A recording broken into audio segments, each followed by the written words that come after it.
Halo teman-teman praktisi, selamat datang. Kali ini kita akan sama-sama melihat sebuah alat bantu yang menarik banget dan bisa memperkaya praktik Anda, yaitu iridologi. Yuk kita selami dasar-dasarnya dan lihat bagaimana mata klien kita bisa memberikan pemahaman yang jauh lebih dalam. Oke, kita mulai dengan pertanyaan ini. Coba bayangin deh, gimana kalau hanya dengan menatap mata klien, Anda bisa dapat petunjuk soal kekuatan dan kelemahan bawaan dalam sistem tubuh mereka.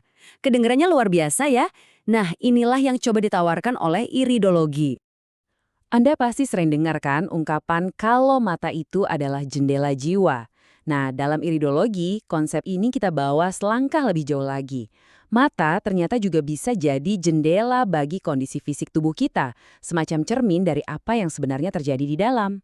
Dalam beberapa menit ke depan, kita akan bahas tuntas tapi ringkas. Kita mulai dari konsep mata sebagai jendela kesehatan, lalu kita akan pahami apa itu iridologi. Setelah itu, kita akan belajar cara membaca peta iris, mengenali warna dan tanda-tanda kuncinya, dan yang paling penting, gimana cara menerapkan ini semua di dalam praktek Anda. Yuk, kita mulai perjalanan kita di bagian pertama.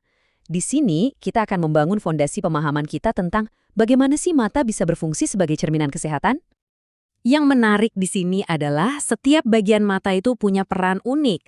Iris, bagian yang berwarna, bisa kita lihat sebagai peta perjalanan jiwa. Ini mengungkap karakteristik bawaan kita. Sementara itu, sklera, bagian putih mata, fungsinya lebih seperti alarm peringatan yang menunjukkan kondisi-kondisi yang lebih baru atau sedang terjadi sekarang.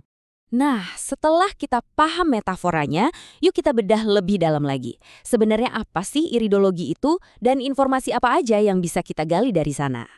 Gampangnya begini, iridologi itu adalah studi tentang iris mata, mempelajari warnanya, pigmennya, dan juga strukturnya.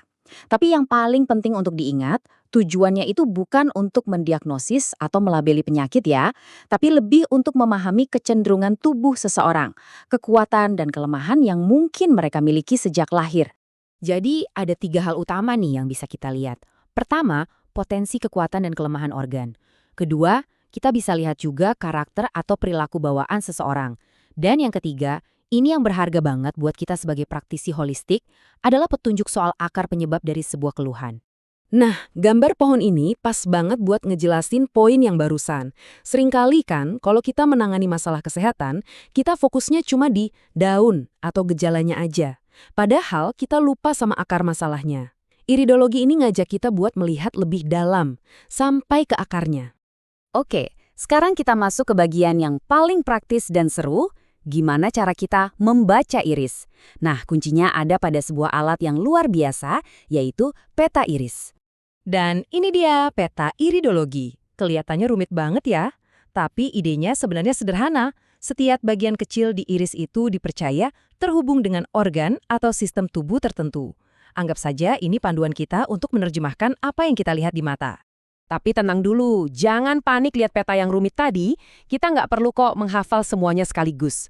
Untuk mempermudah, kita bisa pecah peta itu jadi 7 zona utama yang melingkar. Pendekatan ini bikin semuanya jadi jauh lebih gampang dipelajari. Yuk kita bedah zona-zona ini satu persatu. Mulai dari paling tengah, zona 1 itu daerah lambung. Tepat di luarnya, zona 2 itu area usus. Geser lagi keluar, kita ketemu zona kelenjar.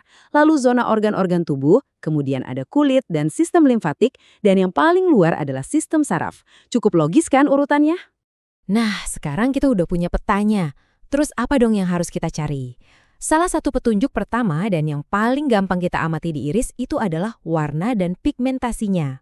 Coba deh, perhatikan 3 contoh ini. Ini adalah 3 contoh pigmentasi yang sering banget ditemuin. Kelihatan kan, ada perbedaan tipis di antara warnanya? Nah, masing-masing warna ini membawa pesan yang berbeda-beda. Ini dia kuncinya. Kalau Anda lihat pigmen coklat kehitaman, itu sering dikaitkan dengan potensi kelemahan pada liver. Kalau warnanya lebih ke orange, itu bisa jadi petunjuk adanya stres di pankreas atau masalah metabolisme gula. Sementara warna kekuningan bisa mengarah ke ginjal atau kecenderungan asam urat. Wah, praktis banget kan informasinya? Selain warna, kita juga bisa lihat struktur serat di irisnya. Contohnya ada tanda yang namanya lakuna terbuka.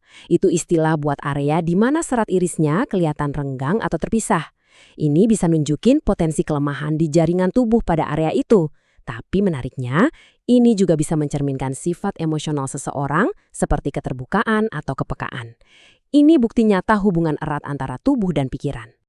Oke, ini dia bagian yang paling kita tunggu-tunggu. Gimana caranya kita bawa semua pengetahuan ini dari teori ke dalam praktik kita sehari-hari sebagai seorang praktisi? Aplikasinya luas banget loh. Buat terapis pijat, Anda jadi tahu organ mana yang butuh perhatian ekstra. Kalau Anda seorang herbalis, Anda bisa memilih suplemen yang lebih tepat sasaran. Bagi tenaga kesehatan, ini bisa jadi petunjuk tambahan tentang sumber keluhan. Bahkan untuk psikolog, ini bisa memberikan wawasan tentang kerentanan emosi seorang klien. Untuk memulai, Anda cuma butuh foto mata yang bagus. Ikuti aja langkah-langkah simpel ini, pakai senter buat penerangan, minta klien melirik ke segala arah. Atas, bawah, kanan, kiri, sambil Anda bantu membuka kelopak matanya dengan lembut. Mungkin awalnya agak canggung ya, tapi dengan beberapa kali latihan, pasti akan lancar. Sebelum kita selesai, ada satu hal yang sangat penting untuk digarisbawahi. Tolong diingat ya, iridologi adalah alat bantu. Ini adalah sebuah peta untuk memahami potensi dan kecenderungan. Ini bukan pengganti diagnosis medis, tapi pelengkap yang bisa memberikan kita perspektif yang berbeda dan holistik. Jadi, saya mau tinggalkan Anda dengan pertanyaan ini untuk direnungkan. Nanti, saat Anda ketemu klien Anda lagi, coba deh lihat mata mereka dengan kacamata yang baru ini. Kira-kira informasi berharga apa ya yang tersembunyi di sana, yang menunggu untuk Anda temukan? Nah, kalau perkenalan singkat ini bikin Anda penasaran dan pengen belajar lebih jauh lagi, semua materi ini bersumber dari kelas iridologi online oleh RSH 24. Anda bisa menyelam lebih dalam di sana. Terima kasih banyak sudah menyimak.